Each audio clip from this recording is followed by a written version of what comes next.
Sejak bencana itu terjadi dan kemudian ditetapkan oleh Bapak Gubernur NTT sebagai bencana provinsi per tanggal 6 April 2021, yang kita lakukan adalah segera membentuk posko dengan perangkat-perangkat organisasinya di posko ini supaya semua bisa berjalan sesuai dengan organisasinya. Jadi kita tentukan organisasi, buatkan dalam tugas-tugasnya, siapa harus buat apa, siapa buat apa gitu. Lalu kita mulai bekerja. Yang pertama adalah datangnya bantuan-bantuan dari berbagai wilayah provinsi di Indonesia ini. Itu teman datanya melalui bidang logistik mencatatnya secara baik. Bantuan-bantuan, kemudian digudangkan, kemudian kita mengeluarkannya menuju ke daerah-daerah bencana yang memerlukan bantuan tanggap darurat itu, antara lain bahan logistik, pangan, ya, kemudian sandangnya, dan juga ada papannya. Jadi kita bagi dalam paling tidak 3 kategori selama untuk tanggap darurat itu. Jadi orang yang sudah kehilangan rumah kita data, nanti pada tahapan selanjutnya dalam tahapan rehab rekonstruksi itu nanti mereka akan diberi bantuan sesuai dengan ketentuan yang berlaku. Sedangkan untuk masa tanggap darurat itu yang dibutuhkan adalah makanan dan pakaian selimut yang memang mereka butuhkan. Nah, itu kita salurkan. Jadi paling tidak di sini NTT sekurang-kurangnya hampir semua daerah dari 22 kabupaten kota yang ada di NTT itu hampir semua daerah terdampak. Bukan saja di Adonara, di Lembata, di Alor, tapi hampir semua.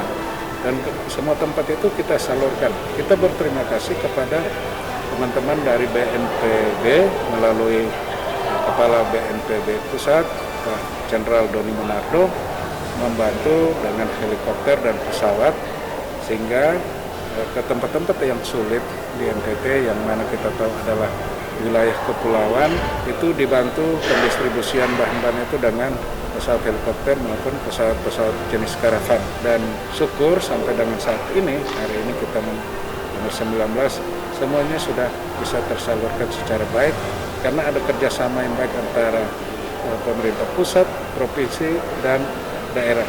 Demikian juga jangan lupa ada banyak bantuan dari relawan-relawan yang dengan sukarela datang ke NTT dan langsung turun ke daerah-daerah bencana untuk membantu teman-teman kita di sana, baik untuk mendata para pengungsi, memberi tim relawan itu termasuk juga ada tim medis, dokter dan perawat, merawat mereka yang luka-luka, yang mengalami trauma, mereka juga diberi kekuatan-kekuatan secara psikologis, membangkitkan kembali semangat mereka untuk tidak menyerah untuk menghadapi bencana yang dihadapi ini dengan tabah, semangat, dan bahwa pemerintah tidak pernah meninggalkan rakyatnya.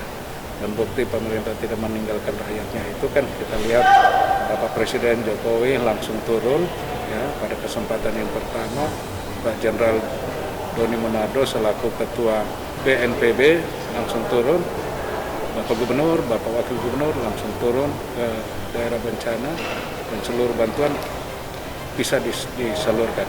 Kita di posko selain ada bidang logistik yang memang kita buat, juga ada bidang sekretariat untuk mendukung seluruh kerja-kerja bidang logistik, bidang transportasi, bidang data, bidang humas dan informasi. Jadi itu semua kita jalan simultan, bergerak bersama-sama sehingga informasi-informasi terkait dengan data-data kerusakan, data-data bantuan, korban-korban itu bisa segera diinformasikan pada kesempatan yang pertama, di mana saja di seluruh Indonesia bisa memperoleh data yang sama.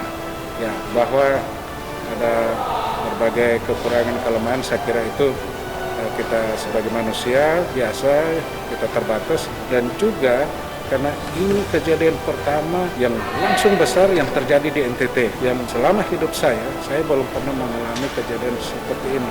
Dan saya kira untuk sebagian besar masyarakat di NTT ini merupakan bencana yang paling besar yang pernah mereka alami. Dan kami di BPBD NTT ini juga menjadi pengalaman pertama untuk kami, sehingga kalaupun ada banyak kekurangan kelemahan itu kami ambil sebagai satu pembelajaran untuk kami untuk ke depan kami lebih baik lagi mempersiapkan segala sesuatunya dengan lebih baik. Berterima kasih kami memang kepada BNPB Pusat, Basar, Badan BMKG, kepada mitra-mitra kita, semua mereka yang dengan sukarela datang membantu tanpa mengenal warna kulit, ras, agama, suku, golongan, tidak. Semua datang dan kita bersatu padu bersama-sama membantu untuk memulihkan keadaan yang dialami oleh masyarakat NTT. Jadi barangkali ini beberapa hal yang mungkin bisa kami sampaikan pada kesempatan ini. Sekali lagi terima kasih, Tuhan memberkati kita semua.